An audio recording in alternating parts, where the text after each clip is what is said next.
Rising India news 24।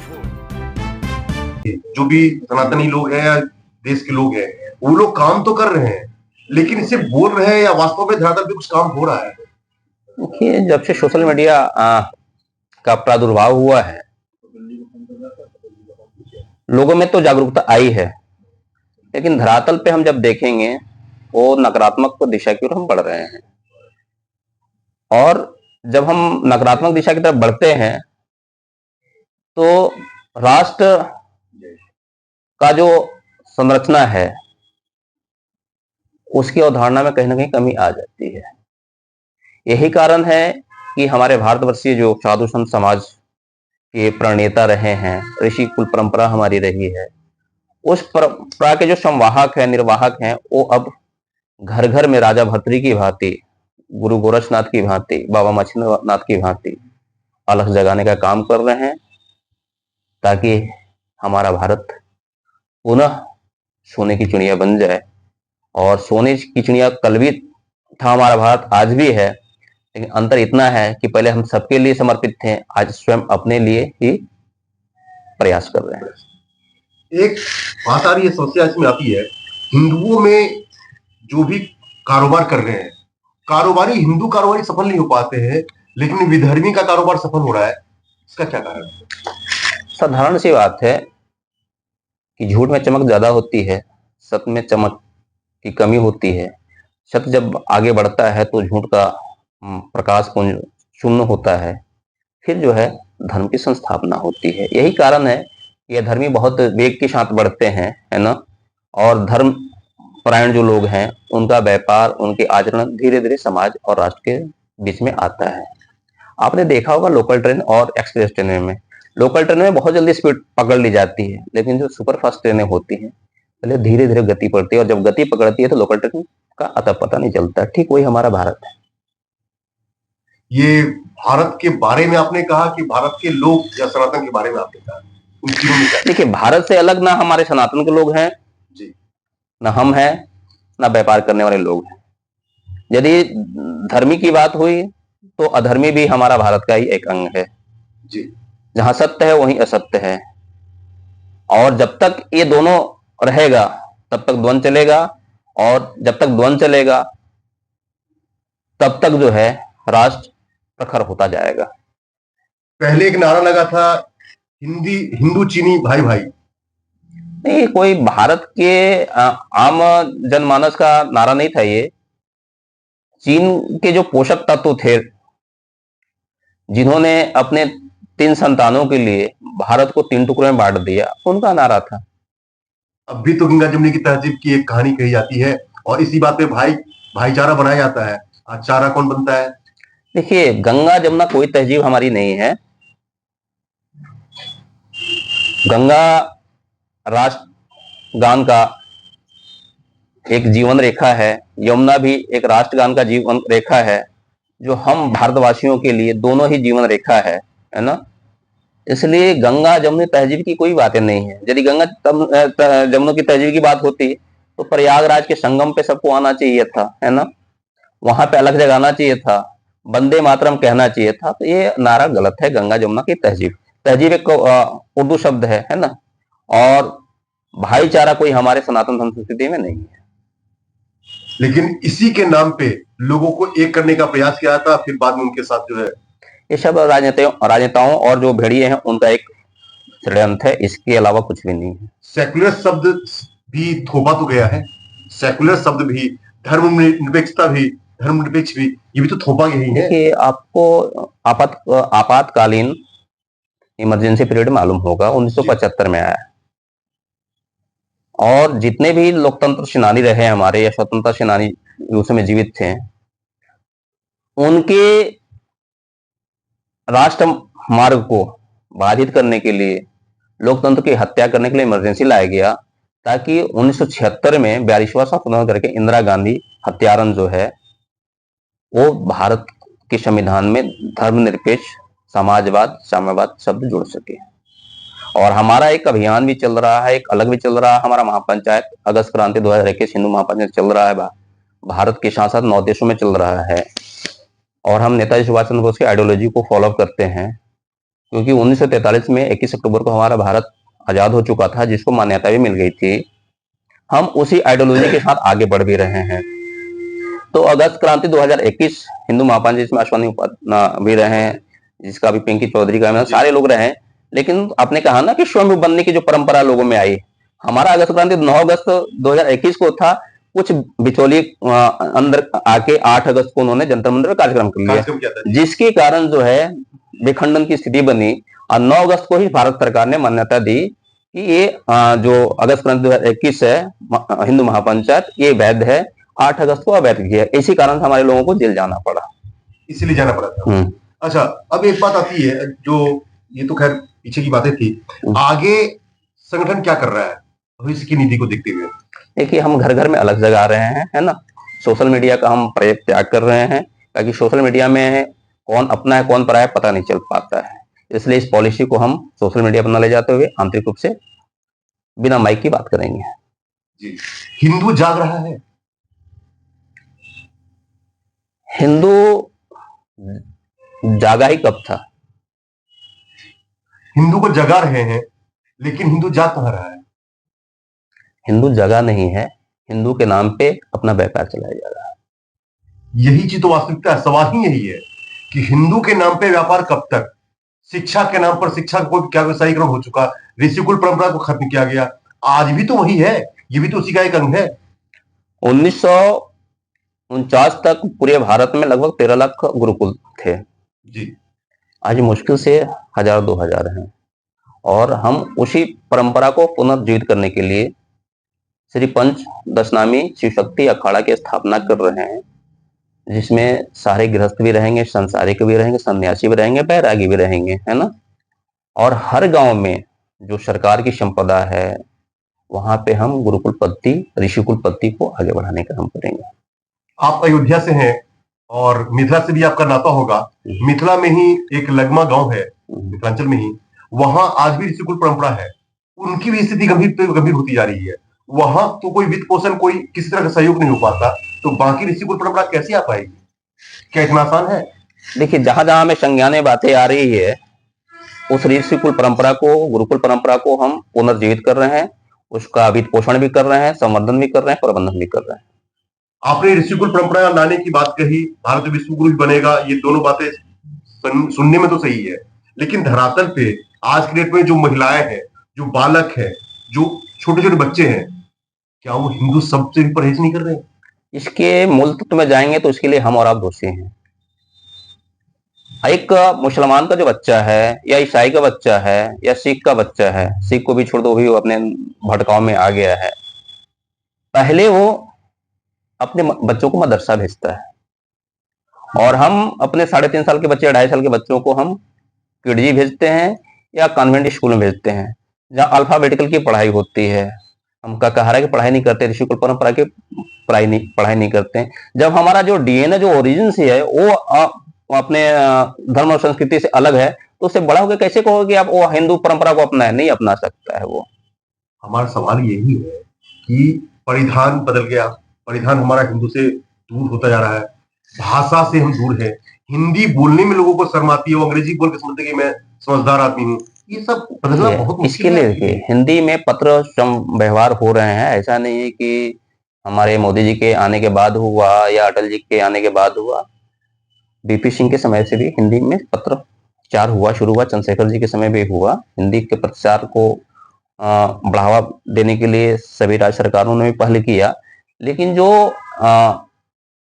Britain में जो बैठी हुई जो कैथोलिक व्यवस्था है, मैकाले के पोषक जो हैं, वो हिंदी को बदनाम करने का प्रयास किया, और वो हिंदी वासियों को दोयम दर्जा का वो व्यक्ति समझा।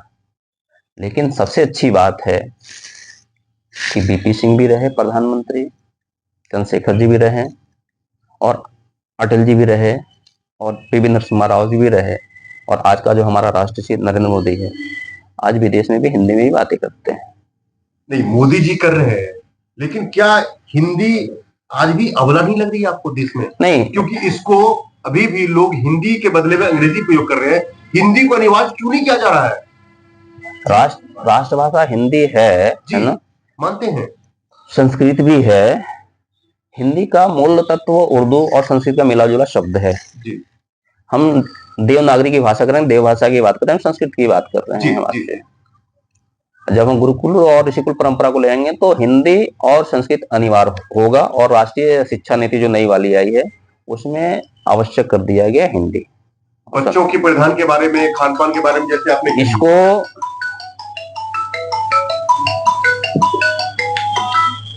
जी इसके लिए कोई सरकार नहीं आएगी, कोई एजेंसी नहीं आएगी, जब तक हम अपने बच्चों पे ध्यान नहीं देंगे, अपनी परंपरा का निर्वाह नहीं करेंगे।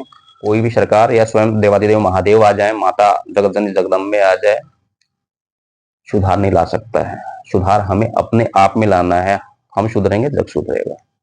क्या हिंदुस्तान या भारत सुरक्षित है?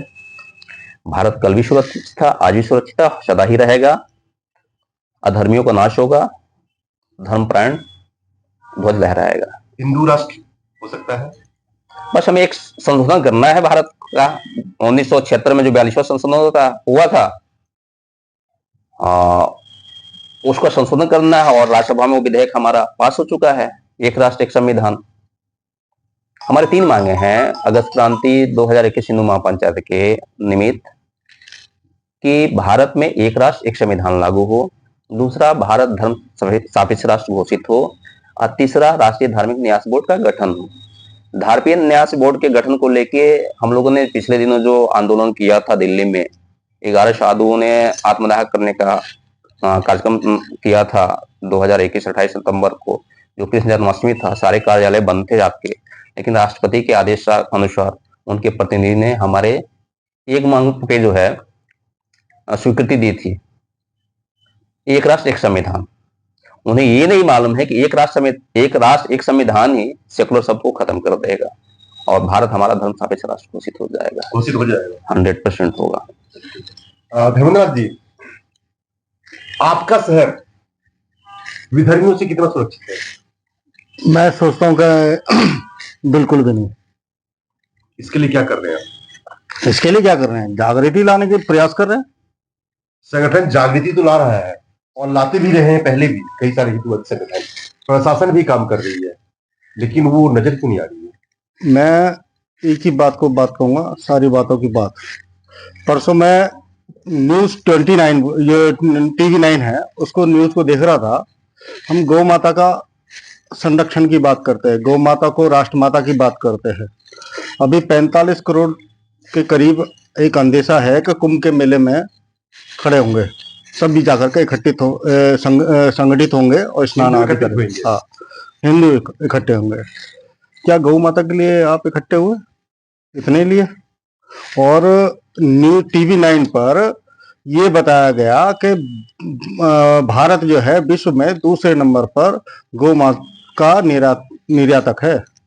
और सबसे बड़ी बात, उसमें जितने भी निर्यातक हैं, जितने कंपनी वाले हैं, सब हिंदू ही तो हैं। फिर मैं कैसे कहूं काम सुरक्षित है अपने शहर के अंदर? देश में 2 राज्यों में गौमांस पूरी तरह प्रतिबंधित किया जा रहा है, आपको जानकारी है? हाँ, बिल्कुल। अभी हेमंत विश्व शर्मा ने ही किया है। पूरा भारत में क्यों नहीं होगा? नहीं हो सकता, इच्छा शक्ति ही नहीं है ना। उस इच्छा शक्ति कौन जगाएगा? इच्छा शक्ति से साधु संत पे मुकदमे होते हैं, वो जेल में चले जाते हैं। नहीं, साधु संत जब वो पहले साधु संत ये समझ लें कि वशिष्ठ जी को तरह चले। पहले साधु संत क्या थे कि साधु संत के सामने राजा झुक करके बात करता है, और आज साधु संत हाथ जोड़ के नमस्कार करते हैं। पिंकी चौधरी आज भी जेल में बंद है। हाँ, पिंकी चौधरी ये देखो एक राजनीतिक मामला है, लेकिन वो है तो हिंदूवादी। हाँ, हिंदूवादी है, मगर कुछ बातें ऐसी हैं जो नहीं बोल सकते हम लोग। जी, यति नरसिंहानंद जी के ऊपर भी कार्रवाई हुई। हाँ, बाव मचंदरपुरी के ऊपर भी कितने सारे केसेज हैं। जी, ये केस है तो वो उनका संवैधानिक अधिकार भी है, उसमें जो बोलना और अपने जो क्या नाम है जो बेल वगैरह लेनी है, तो वो उनका संवैधानिक अधिकार है, बोलने का भी अधिकार है। सवाल ये था कि गाजियाबाद विधर्मियों से या देश कितना सुरक्षित है? देखिए, और साधु महात्मा ही के ऊपर ही कार्रवाई हो रही है, विधर्मियों के ऊपर कार्रवाई कब हुई? जब तक हिंदू संगठित नहीं होगा, जब तक हिंदू ब्रह्मा विष्णु महेश का अनुसरण नहीं करेगा, जब तक सुरक्षित नहीं हो पाएगा। ब्रह्मा विष्णु महेश का मतलब हिंदू ही बनाएगा, हिंदू ही खरीदेगा, हिंदू ही बेचेगा।